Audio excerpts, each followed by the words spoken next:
शांति। आज 25 फरवरी 2025 है और आज बाबा ने हम बच्चों को याद दिलाया है कि हम बच्चे कौन हैं। हम वानप्रस्थी हैं।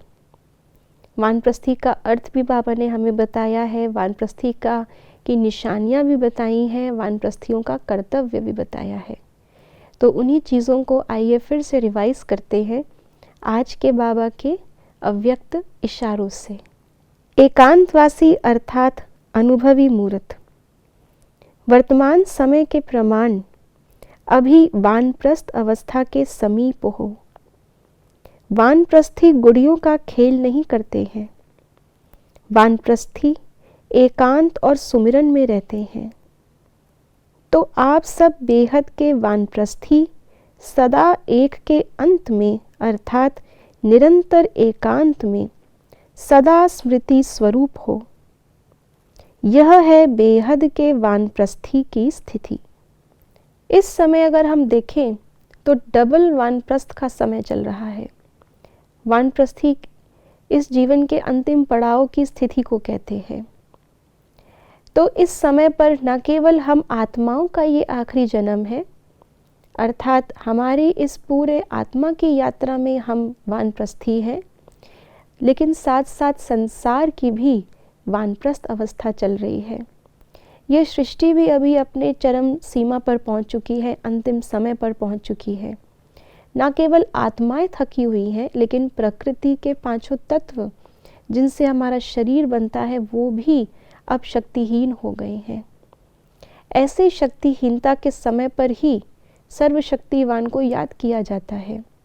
संसार में भी जब कोई वानप्रस्थी होता है तो आजकल तो वो बात कम हो गई है, लेकिन नियम तो यही है संसार का कि वानप्रस्थी होने पर एक परमात्मा के सुमिरन में एकांत में चले जाएं। संसार की सभी चीज़ों से मोह त्याग करके, सब चीज़ों से निवृत्त हो करके अपनी वानप्रस्थी की जिम्मेवारियों को अर्थात दूसरों को हम आगे बढ़ाने में सहयोग दें, दूसरों को अपने अनुभव से अनुभवी बनाते चलें और स्वयं मोह को त्याग करके स्मृति में सुमिरन में लग जाएं। दुनिया की ये जो विधि है, जो रीति है, ये भी इस समय संगम पर हमारी यादगार है, क्योंकि इस समय हम आत्माएं जो परमात्मा को प्राप्त कर लेती हैं और अपने इस वानप्रस्थ स्थिति को पहचान पाती हैं, न केवल ये कि अब हमारी ये लास्ट जन्म और लास्ट के भी लास्ट का समय है, लेकिन अब हमको जाना भी परम धाम वाणी से परे अर्थात वानप्रस्थ में जाना है। तो जो आत्माएं इसको पहचान लेती हैं वो आत्माएं अपने ही अंदर अंदर अपने परिवर्तन, अपने कल्याण, अपनी उन्नति और उससे विश्व की उन्नति के लिए पुरुषार्थ करती हैं। ये पुरुषार्थ है एकांत का, मन का एकांत, और इसी एकांत से बाबा ने आज कहा अनुभवी मूर्त बनते हैं। तो वानप्रस्थियों को भी दुनिया में अनुभवी मानते हैं। क्यों? क्योंकि उनके पास सारे उनके जीवन का अनुभव है, लेकिन वो जीवन का अनुभव उनके पास तब है जब उन्होंने हर अनुभव को अपने अंदर संजोया है। अनुभव हुआ और हमारा ध्यान ही कहीं और था, अनुभव करते हुए भी हम नहीं कर पाए, तो अनुभवी मूर्त नहीं है। ऐसे ही अब हम आत्माएं जब एकांतवासी होती हैं तो अपने सारे जन्मों की कहानी को जान पाती हैं और उसके द्वारा अनुभवी मूर्त बन पाती हैं।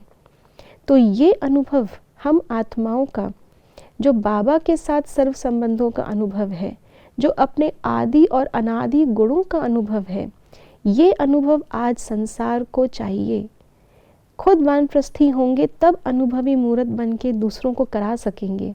अगर खुद ही हम ये अनुभव नहीं कर पा रहे हैं तो इस समय हम दूसरों की मदद नहीं कर सकते, सेवा नहीं कर सकते।